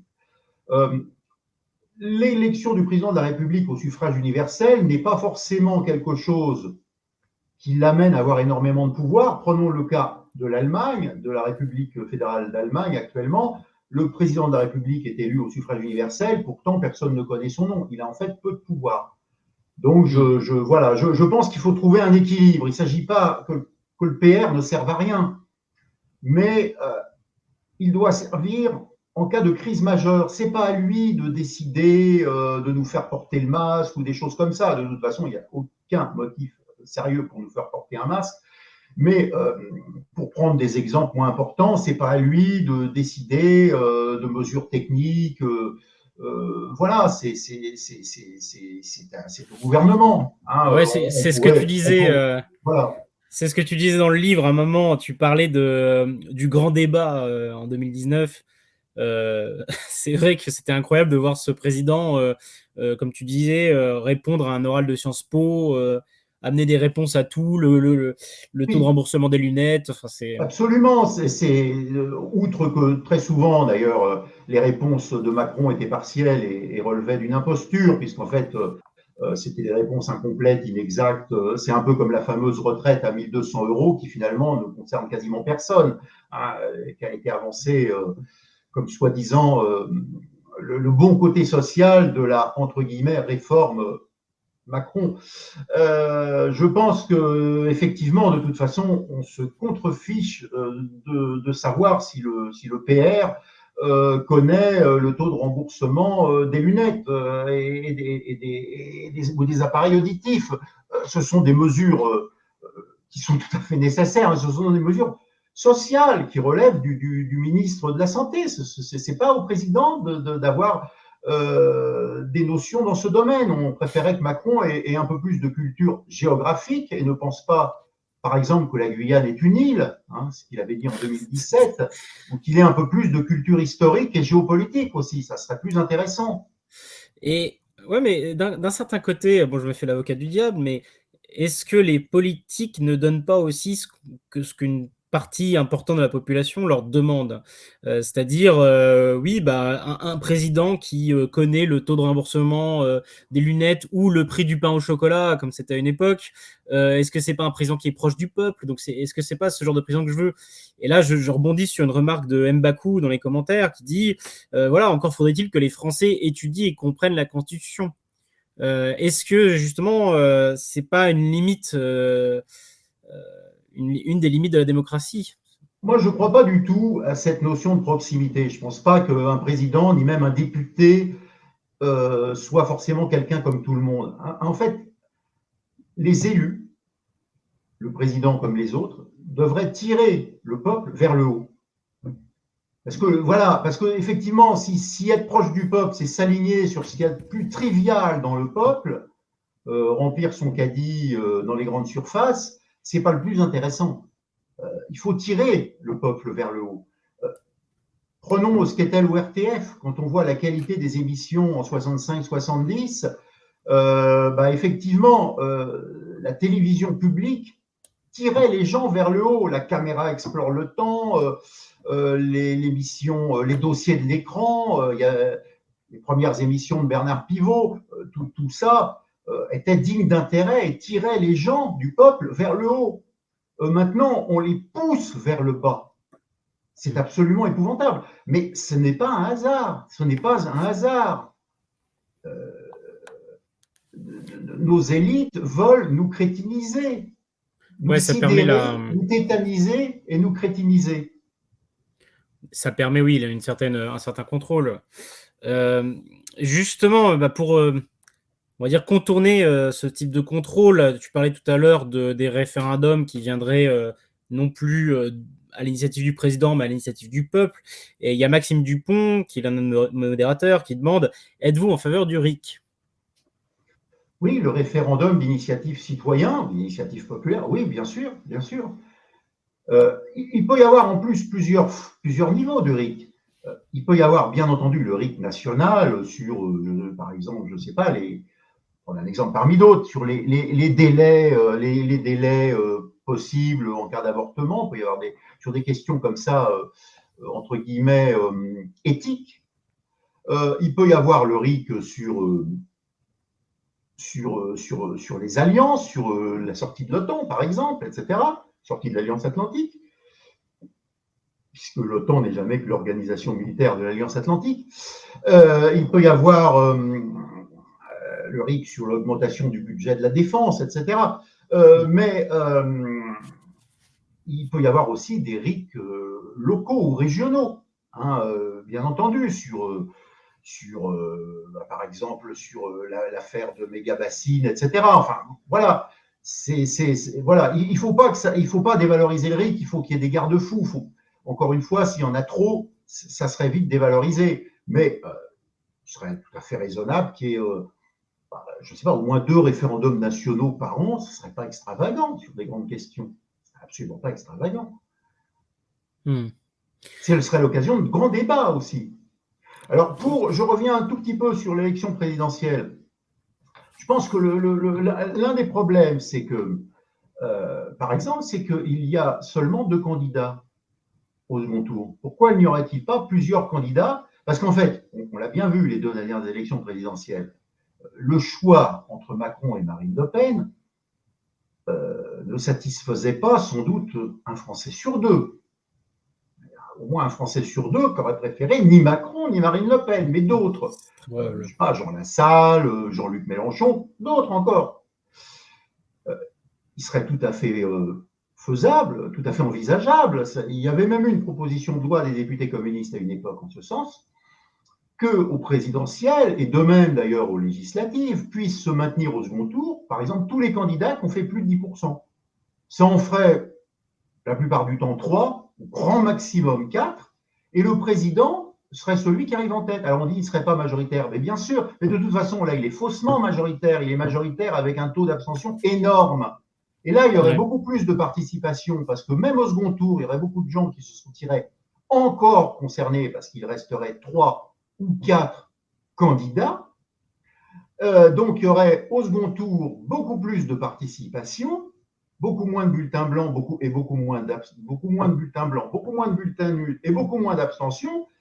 Et le président qui arriverait en tête ne serait pas majoritaire, ce qui aurait le mérite d'être clair, puisqu'il ne serait effectivement pas majoritaire dans le pays, mais au moins on le verrait, alors que notre président actuel n'est pas non plus majoritaire, mais il y a l'illusion de la majorité. Donc ça serait beaucoup plus clair, et ça serait cohérent aussi avec ce que je propose, c'est-à-dire un président arbitre et non pas un président qui préside le Conseil des ministres pour n'importe quelle mesure technique.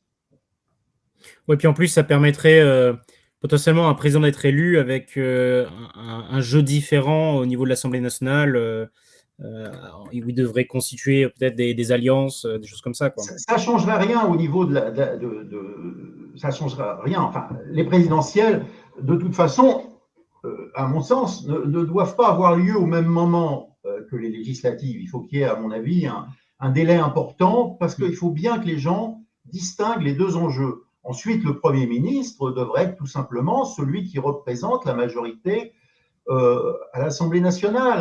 Je ne suis pas convaincu qu'il soit d'ailleurs nécessaire qu'il soit nommé par le président de la République pour être élu directement par l'Assemblée nationale. De toute façon, ça revient au même, puisque, par exemple, quand Jospin a gagné les législatives de 1997, Chirac a nommé Jospin tout simplement parce que le PS, la coalition de gauche, était majoritaire et que Jospin était le patron du plus grand parti de gauche qui était à l'époque le Parti socialiste. Donc effectivement, ça s'est imposé comme une évidence pour Chirac de nommer Jospin. Mais si l'Assemblée avait nommé directement Jospin, si l'Assemblée avait nommé directement le Premier ministre, ça aurait été la même chose. Elle aurait aussi nommé Jospin.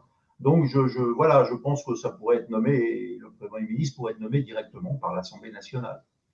Ok. Après, bien sûr, il peut être entériné par le président de la République, parce que on peut imaginer une sorte de garde-fou si le président de la République considérait que cette personnalité n'est pas admissible pour X ou Y raison. C'est une simple validation, si je puis dire.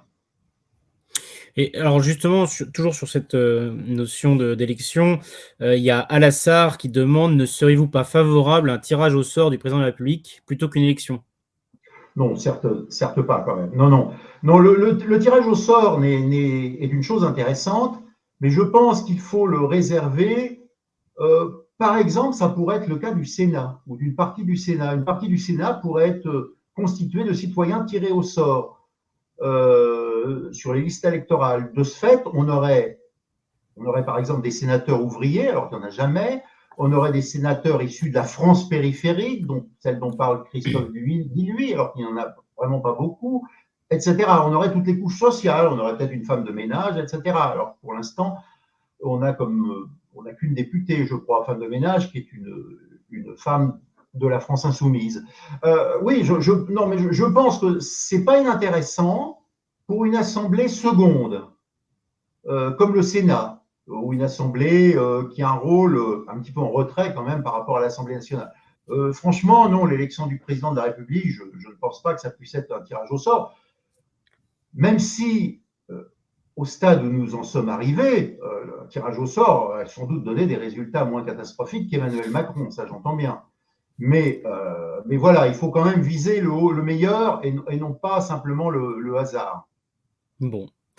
Alors, je vais demander aux spectateurs, hein, qui nous suivent, de nous poser peut-être une dernière question.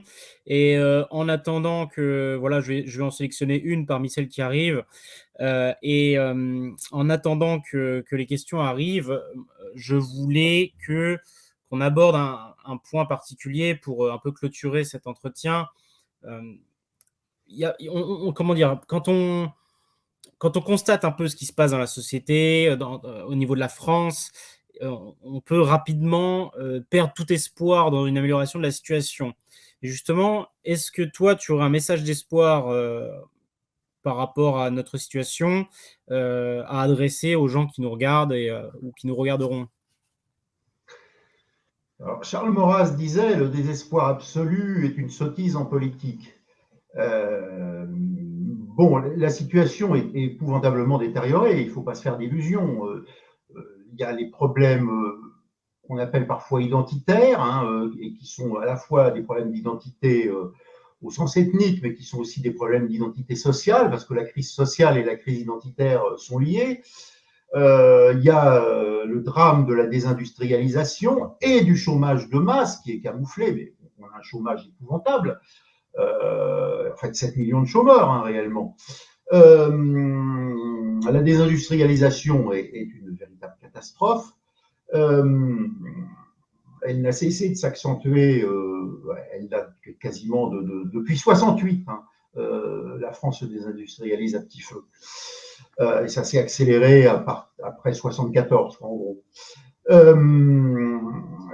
Je pense qu'il faut garder espoir parce que, bon, je doute que notre peuple soit définitivement sorti de l'histoire, mais quelle forme cette renaissance prendra, ça, il est très difficile de le dire. Je pense qu'il faut garder espoir et peut-être certainement savoir qu'il y aura des moments difficiles. Bon, je pense que on va sans doute vers une grave crise bancaire. L'endettement finira par nous revenir en boomerang, mais peut-être l'ampleur de la crise amènera à des réactions radicales qui balayeront, on peut en tout cas l'espérer, les dirigeants actuels, hein, qui sont les fossoyeurs de notre peuple, hein, soit consciemment, soit par leur simple médiocrité abyssale.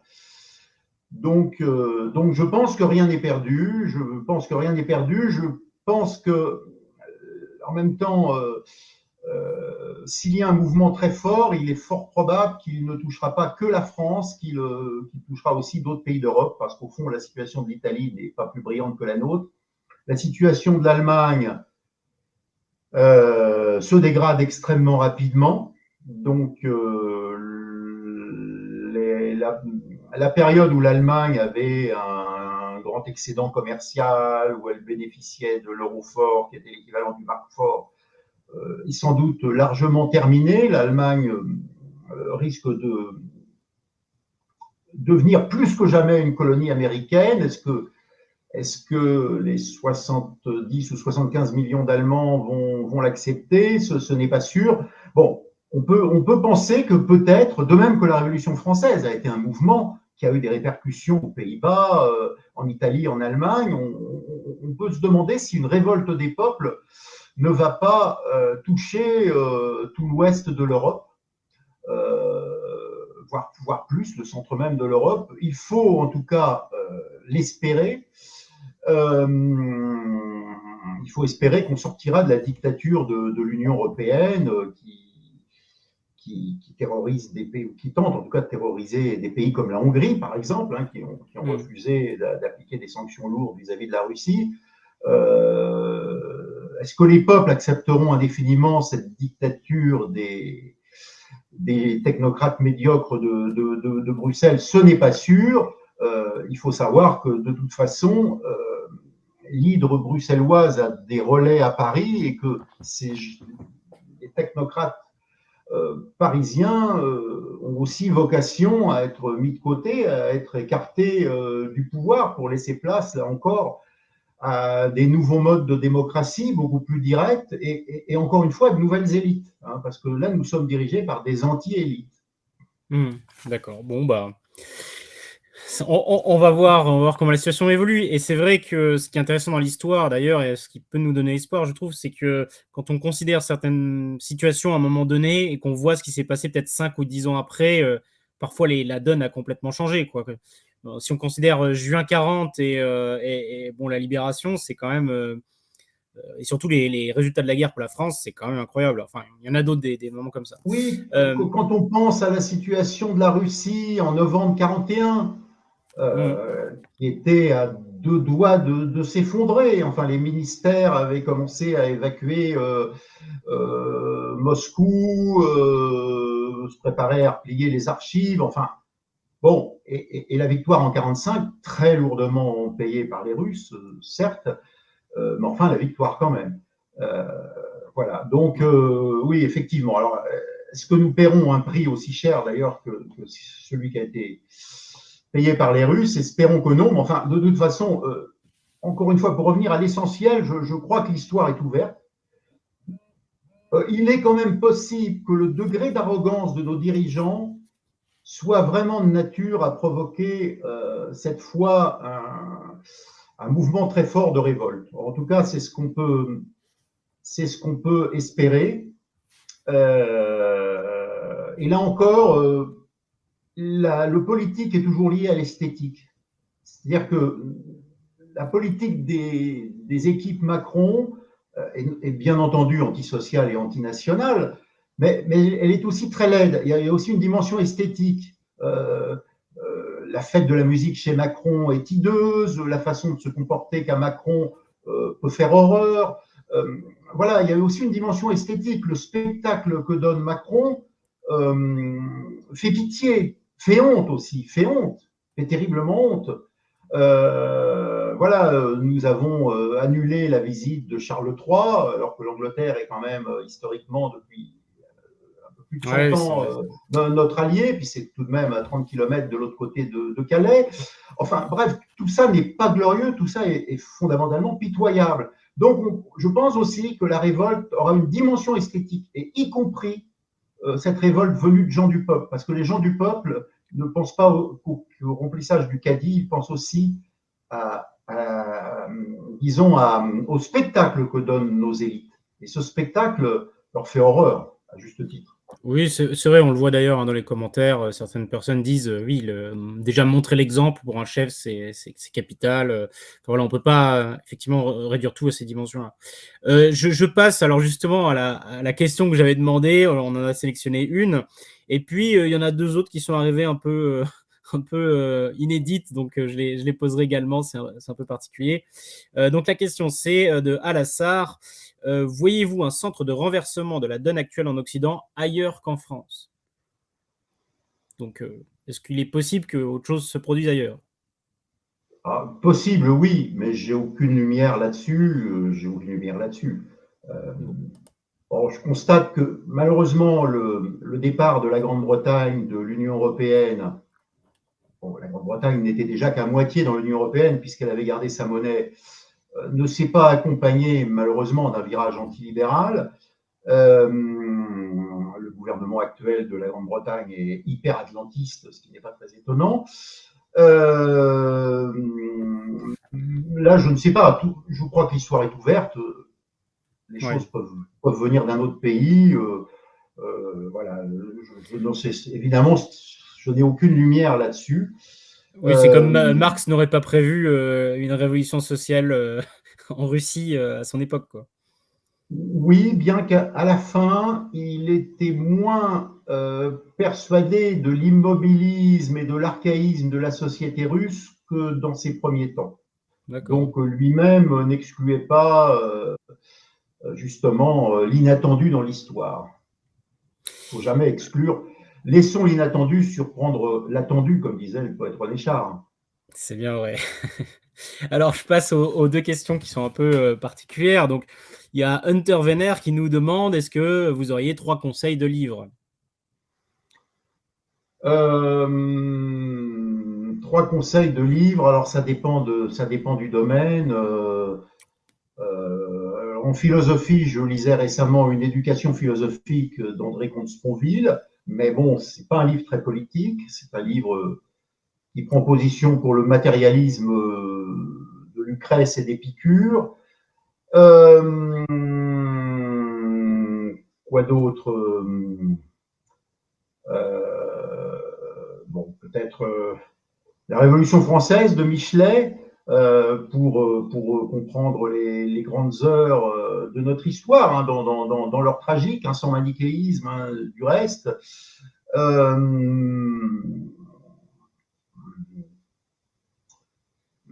Comme ça ne me vient pas à l'esprit. Tout à l'heure, tu avais fait mention, alors je me permets parce que je l'ai lu aussi, les Castello de Napoléon Ah oui, Bonaparte. oui, c'est toujours très bon, c'est toujours bon, Castello, oui, oui, bien entendu.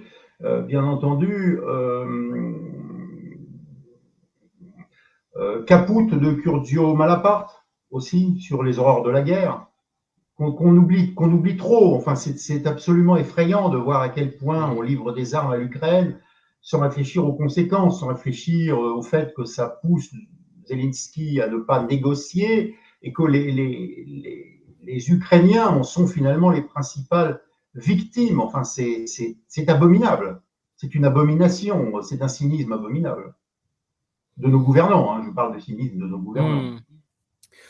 Bon, justement, pour terminer sur une note un peu moins dramatique, il y a Mademoiselle Robot qui nous demande, c'est la dernière question, pouvons-nous voir les peintures de Pierre Le Vigan? On en voit quelques-unes sur ma page Facebook.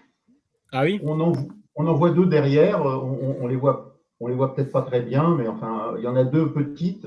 Après, il y a une affiche qui n'a aucun rapport avec moi. Oui, on voit sur ma page Facebook, effectivement, je les photographie et je les mets. Par contre, c'est vrai que j'ai pas exposé dans des galeries. Voilà, Sur ce serait Facebook, on peut-être te un. trouve comment? On tape Pierre Le Vigan Pierre Le Vigan, tout simplement. Pierre Le Vigan, D'accord. avec une photo de moi qui est un peu violette, un peu. J'ai joué sur sur les couleurs, hein, tout simplement. Oui, d'accord. Voilà. Oui, bah, un jour peut-être, ma foi, si le Cercle Aristote un jour a un petit local, on fera une exposition. Ah bah, avec plaisir, hein, on peut en parler à Pierre-Yves. Et puis, oui, oui, ça revient sur ce qu'on disait tout à l'heure, hein, sur l'esthétique. Moi-même, à titre personnel, j'ai tendance à penser que l'avenir appartient aux artistes, d'une certaine manière. Justement, dans le fait de réinstaurer un imaginaire et voilà, de pouvoir recréer de la symbolique et des choses qui peuvent nous rassembler, finalement. Oui, oui, on sait qu'un écrivain disait la beauté sauvera le monde. Alors, je ne dis pas que la beauté toute seule sauvera le monde, mais il faudra forcément, notamment de la beauté pour sauver le monde. Ça, c'est certain. La beauté dans le langage, la beauté dans les monuments, la beauté dans l'architecture. Moi, je suis évidemment urbaniste, donc très sensible à ça. La beauté dans l'art, voilà. Si on veut faire aimer notre pays, notamment aux populations d'origine étrangère qui s'y sont installées, il faut bien sûr rappeler les droits et les devoirs, mais il faut aussi, peut-être plus avec le cœur, leur offrir quelque chose de beau à admirer. Voilà, je pense que fondamentalement, le spectacle que nous donnons, que nos élites donnent, ne peut pas rendre notre pays aimable. Hein. Ça, c'est tout de même une réalité. Hélas, hélas. Bon, bah, il va falloir faire beaucoup de peinture, Pierre. Voilà, et faire beaucoup de peinture et lire les livres du Cercle Aristote et aussi cultiver les liens amicaux et les liens de communauté d'esprit, les liens de communauté d'idées et de communauté de sensibilité qu'on peut développer par les réseaux sociaux, mais aussi encore plus par les contacts directs qui peuvent être ceux autour du Cercle Aristote, hein, notamment, bien entendu. C'est très important aussi de se voir, rencontrer, de partager de la chaleur. Voilà. Bah, écoute, ça me paraît bien de terminer là-dessus, ça me semble être, un bon conseil et puis justement, si vous êtes, sur Paris et bien n'hésitez pas à nous rendre visite, tous les lundis, hein. Il y a les conférences du lundi, et puis, là, il y a les cercles de province qui se mettent en place donc n'hésitez pas à leur rendre visite, à aller les soutenir. Voilà, je termine en remerciant, les équipes techniques, hein, donc il y avait, Mira, Maxime, Jean, voilà et tous ceux qui ont contribué au succès de cette émission. Merci à eux, merci à nos spectateurs. On se retrouve très vite, ben, pour, une nouvelle émission Perspective libre. La logique du libéralisme est l'individualisme. Elle est le tout à l'ego. Sa logique est la dissociation.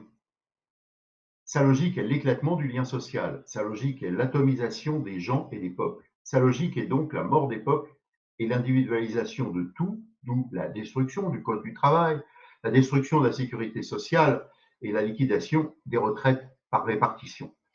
Sa logique est la suppression du passé. Sa logique est donc orwellienne. Elle consiste à tuer une civilisation humaine pour y substituer une sous-civilisation de gens pucés, contrôlés sans cesse, suivis numériquement, un parc humain, comme dit Peter Sloterdijk. Pour ce qui est de l'actuelle religion des droits de l'homme, on peut l'interpréter dans les deux sens de la sécularisation. Dans le premier sens, c'est le christianisme qui descend sur terre. C'est ce qu'explique Valentine Zuber dans L'origine religieuse des droits de l'homme, le culte des droits de l'homme. Les droits de l'homme sont la forme terrestre du christianisme. La religion des droits de l'homme est ensuite devenue la religion de la République. Dans le deuxième sens, la sécularisation est une religion de substitution au christianisme. Les chrétiens qui sont hostiles à la religion des droits de l'homme défendent généralement cette thèse, la thèse de la substitution. C'est par exemple le point de vue du chrétien Jean-Louis Harwell. Il y a deux principales conceptions de la liberté. L'une est la conception civique, celle des anciens, la conception romaine, qui met l'accent sur les devoirs envers la cité, envers la communauté du peuple. Être libre, c'est d'abord être libre de servir la cité et d'agir selon la vertu. L'autre conception, dite libérale, est aussi appelée la liberté des modernes. C'est la conception de Montesquieu, puis de Benjamin Constant. Une conception en bonne part héritière des Lumières. La liberté est d'abord individuelle dans ce cas-là. C'est l'individu et non la cité et non le peuple qui est sujet de droit. L'homme est porteur de ses droits de la même manière qu'il porte ses vêtements. Sa liberté s'arrête à la frontière de la liberté des autres.